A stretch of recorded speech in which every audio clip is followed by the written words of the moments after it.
ये 2024 का लोकसभा का चुनाव कोई आम चुनाव नहीं है। ये चुनाव देश बचाने का चुनाव है। ये चुनाव संविधान बचाने का चुनाव है। ये चुनाव लोकतंत्र बचाने का चुनाव है।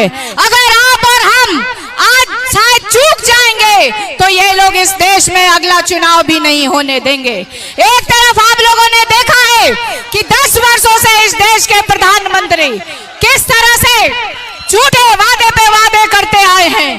पहला वादा इन्होंने किया था कि प्रत्येक वर्ष 2 करोड़ नौकरी देंगे, प्रत्येक व्यक्ति के खाते में 15-15 लाख रुपए आएगा, किसानों की आय दुगनी करेंगे, लेकिन एक भी वादा इन्होंने पूरा करने का काम नहीं किया।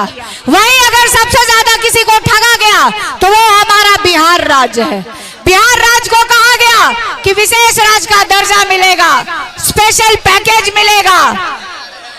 बिहार की जो बड़ी समस्या है बेरोजगारी और पलायन, उसके लिए यहाँ पे फैक्ट्री लगेगी, लेकिन यहाँ फैक्ट्री नहीं लगी। प्रधानमंत्री एक योजना लेकर है, उस योजना का नाम अग्निवीर योजना है। 18 वर्ष का हमारा नौजवान भाई देश की सेवा करने जाएगा और जब उसकी उम्र 22 साल की होगी तो उसको रिटायर करके घर बिठा जाएगा।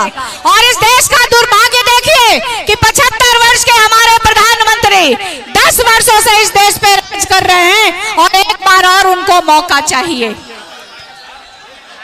आपको मैं बताना चाहती हूँ कि 6 चरण का चुनाव बीत गया, अब 1 जून को अंतिम चरण का चुनाव है। इंडिया गठबंधन की सरकार देश में बनने जा रही है और हम लोग आपके लिए कौन कौन से काम करने वाले हैं मैं आपको बताना चाहती हूँ। पहला काम जो हमारी सरकार करेगी, जो हमारे पढ़े लिखे नौजवान भाई और बहनें हैं, 1 करोड़ सरकारी नौकरी देने का काम हमारी सरकार करेगी। जो वृद्ध पेंशन आज 400 रुपए है, उसको बढ़ा के हमारी सरकार 1000 रुपए करेगी। 200 यूनिट बिजली भी हमारी सरकार मुफ्त में देगी। और जो गरीब परिवार की हमारी बहनें हैं, उनको 1 लाख रुपए की सहायता राशि रक्षाबंधन पे दी जाएगी। यहीं पे स्थानीय सांसद महोदय 10 वर्षों से पाटलिपुत्र क्षेत्र का नेतृत्व कर रहे हैं, लेकिन मनेर के लिए उन्होंने कोई भी विकास कार्य नहीं किया। मैं आपको बताना चाहती हूं कि आप इंडिया गठबंधन के प्रत्याशी को जिताते हैं तो पहला काम जो हम लोग करेंगे, मनेर को डिग्री कॉलेज देने का काम हम लोग करेंगे। और मनेर का जो मुख्य व्यवसाय है, बालू, ट्रैक्टर और नाव, हमारी सरकार बनते हैं इन सबको चालू किया जाएगा।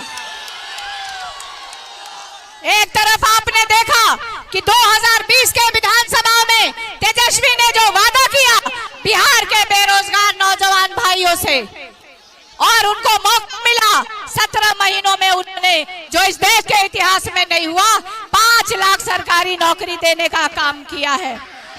मैं इन्हीं चंद शब्दों के साथ अपनी वाणी को विराम देती हूँ। आप सबका बहुत बहुत धन्यवाद। आप लोग अपने दोनों हाथ ऊपर उठा के, आप लोग अपने दोनों हाथ ऊपर उठा करके, बहुत बहुत धन्यवाद आप सब लोगों का।